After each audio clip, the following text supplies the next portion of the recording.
আওয়ামী লীগ সরকারের বেশিরভাগ নেতাকর্মীরা 5ই আগস্টের পরে সর্বপ্রথম তারা এনসিপিতে যোগদান করেছে।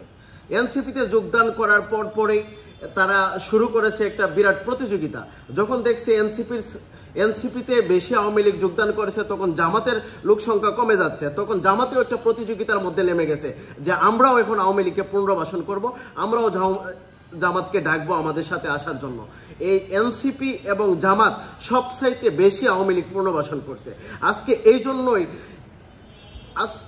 এজন্যই প্রত্যেকটি জায়গাতে আওয়ামী লীগ উঠে আসার একটা সাহস পেয়েছে। কি জন্য সাহস পেয়েছে? এই সাহসটা দিয়েছে এনসিপি এবং জামাতের কারণে আজকে দেশের এই দুরবস্থা। আসলে আমরা যারা ঢাকায় সরাসরি আমাদের সহযোদ্ধা সহ অন্যান্য লোকজনদেরকে নিয়ে আমরা যে লড়াই সংগ্রামটা করেছি, যখন 2024-এ 1 আগস্ট আওয়ামী লীগ সরকার জামাতকে নিষিদ্ধ ঘোষণা করেছিল, তখন আমরা জামাত শিবিরের অনেক ভাইদেরকে বলছি, আসুন আপনারা সবাই একত্রিত হয়ে লড়াই সংগ্রাম করি।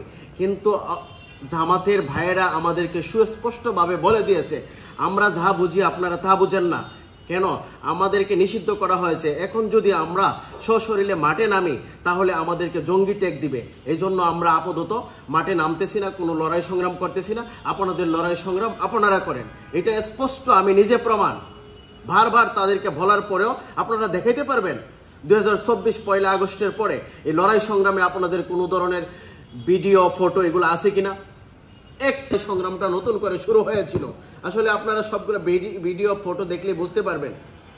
এবং সারজিদ আলম, তারপরে হাসনাত, সবাই কিন্তু সংবাদ সম্মেলন করে বলেছিল যে আমরা এখন আর এই আন্দোলনটা চাচ্ছি না। যারা এই আন্দোলনগুলো করছে তারা হচ্ছে সরকার বিরোধী আন্দোলন করছে, দেশটাকে একটা অস্থিতিশীল পরিবেশ তৈরি করার জন্য এই আন্দোলন সংগ্রাম করতেছে। আমরা এই আন্দোলন সংগ্রামের সাথে নাই।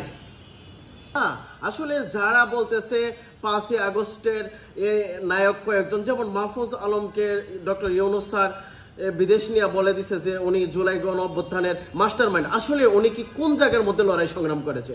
আমরা তো ঢাকা শহরের মিরপুর বলেন, তারপরে উত্তরা, নীলক্ষেত, ঢাকা বিশ্ববিদ্যালয়ের আশপাশ শহর, রামপুরা, উত্তরা, প্রত্যেকটি জায়গাতেই আমাদের ছেলেপেলেগুলা লড়াই সংগ্রাম করেছে। আমরা তো কোথাও কখনো দেখিনি মাহফুজরে লড়াই সংগ্রাম করতে।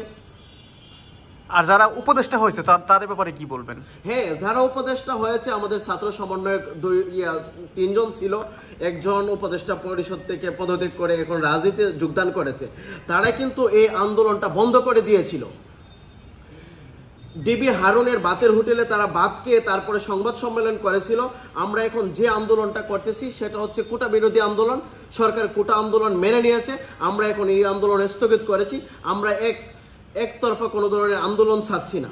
যখনই এটা ঘোষণা করলো, তখনই আমাদের আমজনতা দলের সাধারণ সম্পাদক তারেক রহমান ভাইয়ের নেতৃত্বে রামপুরাতে হাতে লাঠি নিয়ে বলেছিল যে আমরা রাষ্ট্রের মালিকানা বুঝে নিতে এসেছি। আমরা এই ছাত্র সমন্বয়কদের কথাই আমরা সেই আন্দোলন লড়াই সংগ্রাম থেকে সরে যাব না। যতক্ষণ পর্যন্ত আমরা আমাদের এই রাষ্ট্রের মালিকানা বুঝে না পাবো, ততক্ষণ পর্যন্ত আমাদের এই লড়াই সংগ্রাম চলবে।